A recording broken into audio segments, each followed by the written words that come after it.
Innostui vähän liikaa ajalla crossia väärällä pyörällä.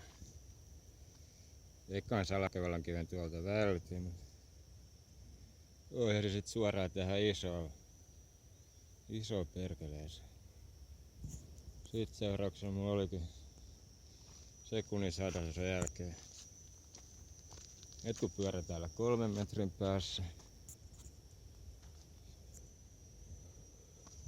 Jalka oli täällä näin sillä, että jarrukaava tuli tosta noin. Jotenkin vitu oudosta.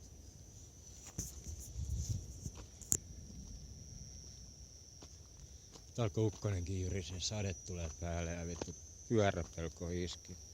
Stongaa vittu ihan päin vittu, peilit näyttää taivaassa. Eka luuli, että tuli vaan pikku yksi normi. Ainahan noita 2 tulee vittu, kun vanhatkin on vittu tulehtumispisteessä ja polvessa kaikista iso.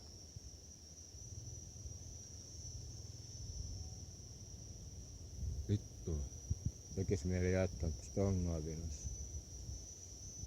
Ei vittu. Nokari vähän vinossa. Liikaa housu. Ja keväälle sattuu. Pakko jättää nää crossireitit crossipyörällä ja palaa takas täältä nää hinnoin päässä. Rinkka selässä ja hyvä lento siltä. Vieläkö uskaltais ajaa takas tästä?